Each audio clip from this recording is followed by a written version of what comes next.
Radio खांची 90.4 FM पर प्रसारित किए जाने वाले विषय वस्तु का सारा क्रेडिट प्रस्तुतकर्ता को दिया जाता है। हमारा मकसद है समाज में ज्ञान एवं सकारात्मकता को आगे बढ़ाना। Hello, welcome to 90.4 FM Radio Khanchi. हम सबका radio. Myself, Dr.Shweta Nag, Assistant Professor, Department of Botany, Ranchi Women's College, Ranchi. Dear students, today I'm going to deliver a lecture on the topic respiration, which comes under plant physiology as in the syllabus of undergraduate and postgraduate students of semester 5 and PG semester 2 and PG semester 4 students.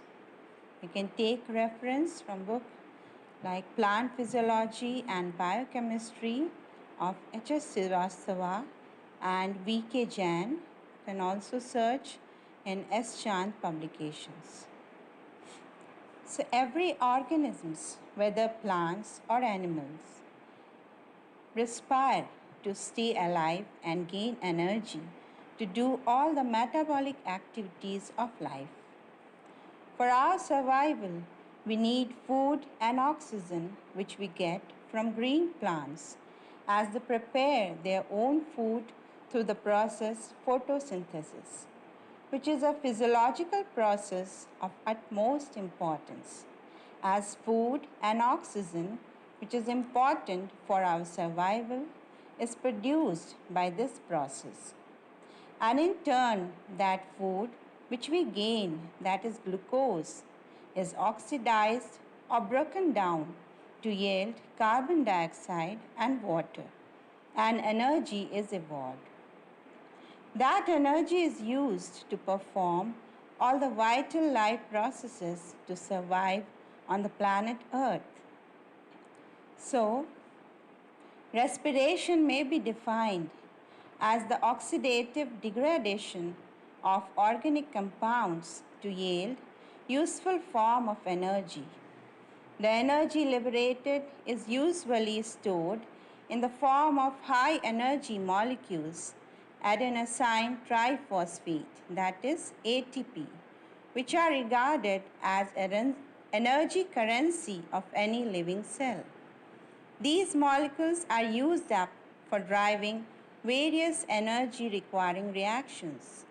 Thus, respiration is the key physiological process in any living system, providing required energy for other processes. The oxidation proceeds in form of equation. I tell you the equation, that is C6H12O6, that is glucose plus 6O2 plus 6H2O. This will give 6CO2 plus 12H2O plus energy, and the energy is in the form of kilocalories, that is 686 kilocalories of energy. Huge amount of energy is released. But this oxidation is not so simple and does not take place in one step. Breakdown of glucose involves many steps, releasing energy and forming a number of carbon compounds in a very well organized sequence. The carbon reaction of respiration involves three distinct processes. You may note down the processes. Number one is glycolysis, which is derived from the Greek word glykos. Glykos means sugar, that is sweet, and lysis means dissolution. So, lysis of sugar is glycolysis, and it's also called Embeden-Meyerhof-Parnas or EMP pathway, named after the three principal scientists. This reaction is common to both fermentation or anaerobic respiration and aerobic respiration. In the pathway, hexose molecule such as glucose or fructose is anaerobically converted to two molecules of pyruvic acid. So this is the process of glycolysis, which we'll discuss in detail later on. The next one is decarboxylation, in which pyruvic acid formed from glycolysis is converted to acetyl coenzyme A. Now the third process is the tricarboxylic acid cycle, or the TCA cycle, or citric acid cycle, also called as Krebs cycle for the famous British physiologist Hans A. Krebs, who along with W.A. Johnson first described the cycle in 1937. In this cycle, acetyl coenzyme is oxidized to produce carbon dioxide and water. NADH and FADH2 are also produced in the reaction. An important pathway of hexose catabolism that bypasses the EMP pathway is hexose monophosphate shunt or pentose shunt. So these are the three processes that takes place during respiration. So I will be discussing about glycolysis, which is the first process. So it is the initial event in any kind of respiratory mechanism. It is the sequence of reactions that convert glucose into pyruvate with the production of ATP.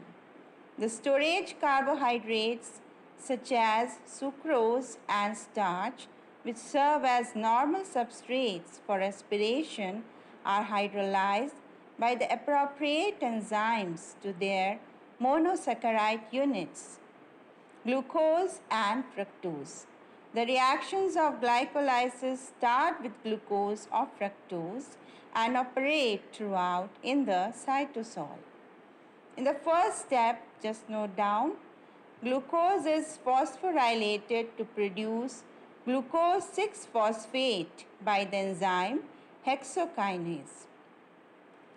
Now, from glucose, which is acted upon by enzyme hexokinase, glucose 6-phosphate is formed, which is then converted to its ketoisomer, that is fructose 6-phosphate, by the enzyme phosphoglucoisomerase.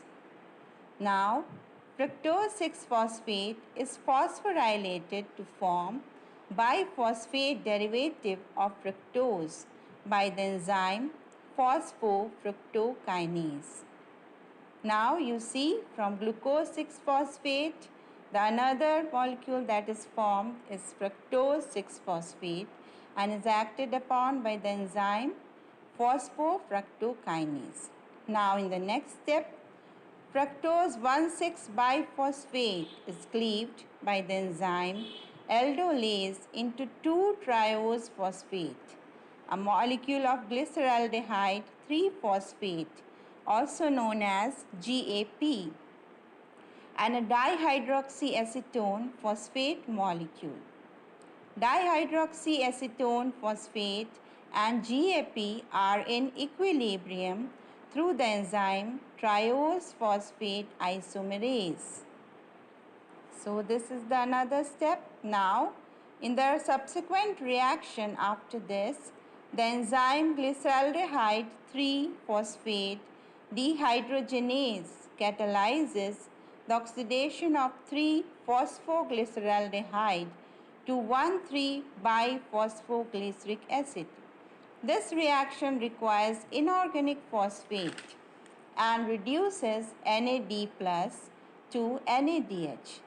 The 2-GAP, that is glyceraldehyde 3-phosphate molecules, require 2 PI molecules, that is inorganic phosphate, and 2 NADH molecules are produced. After that, one phosphate group of 1,3-biphosphoglyceraldehyde glyceric acid is transferred to ADP, converting it to ATP and producing 3-phosphoglyceric acid. The production of ATP from ADP in this reaction without involving oxidation of NADH is called substrate level phosphorylation. This reaction is catalyzed by the enzyme phosphoglycerate kinase. Now we proceed in the next step. After 1,3-biphosphoglyceric acid, 2-phosphoglyceric acid is dehydrated to produce phosphenyl pyruvic acid by a magnesium dependent enzyme, that is enolase. Now the phosphenyl pyruvic acid can be hydrolyzed, yielding high energy and thus phosphorylating ADP to ATP. This is another step of substrate level phosphorylation in glycolysis. The reaction is catalyzed by magnesium 2 plus dependent enzyme pyruvate kinase, which gives pyruvic acid as the end product. So, let's note down the overall reaction of glycolysis can be summarized as follows. At first, glucose is there. Glucose plus 2 ADP plus 2 PI plus 2 NAD plus will give 2 molecules of pyruvic acid plus 2 ATP plus 2 NADH plus 2H plus 2 H2O, in which there is a net production of 2 ATP and 2 NADH molecules. The NADH can be oxidized in the mitochondria to produce further ATP molecules by oxidative phosphorylation. So this was the process of glycolysis, in which you see how from glucose, the breakdown of glucose takes place in several steps, various from fructose 6-phosphate to fructose 1,6-biphosphate, then glyceraldehyde 3-phosphate, then glyceric acid, glyceraldehyde are formed. So through a series of reactions, the end product is pyruvic acid.